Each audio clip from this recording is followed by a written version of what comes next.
Hello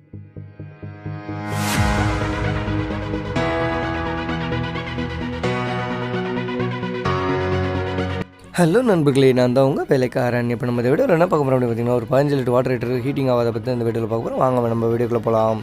அதுக்கு முன்னாடி நம்ம சேனலுக்கு நீங்கள் புதுசாக சப்ஸ்கிரைப் பண்ணுங்கள், பக்கத்தில் இருக்க பெல் ஐகானை கிளிக் பண்ணுங்கள். உங்களுக்கு உடனுக்குடன் நோட்டிஃபிகேஷன்ஸ் வரும்.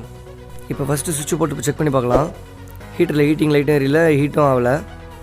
ஹீட்டருக்கு அடியில் ஒரு கவர் இருக்கும், அதை வந்து ஸ்க்ரூ ட்ரைவர் வச்சு ரிமூவ் பண்ணிடலாம். அந்த கவர் ரிமூவ் பண்ணால் தான் உள்ளே என்ன இருக்குன்னு செக் பண்ண முடியும். இந்த மாதிரி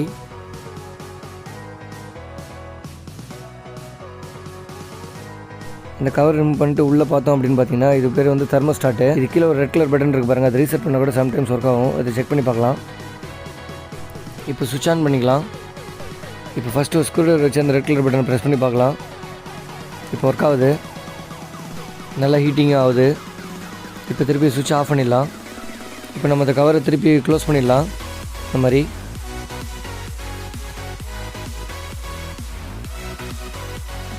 க்ளோஸ் பண்ணி முடிச்சதுக்கப்புறம் சுவிட்சை போட்டு செக் பண்ணி பார்க்கலாம். ஹீட்டிங் லைட் எரியுது, சூடாகவே நல்லா தண்ணி வருது. ஓகே தான். இந்த மாதிரி இஷ்யூ எதுக்காக வருது அப்படின்னு பார்த்தீங்கன்னா வந்துட்டு, சப்போஸ் ஹீட்ரு போட்டு மறந்துட்டு விட்டுட்டாலோ, இல்லைனா டேங்க்கில் தண்ணி இல்லாமல் ஹீட்ரு போட்டாலோ இந்த மாதிரி இஷ்யூ வரும். ஓகே நண்பர்களே, என்னோடய வீடியோ பார்த்துட்டு ரொம்ப நன்றி.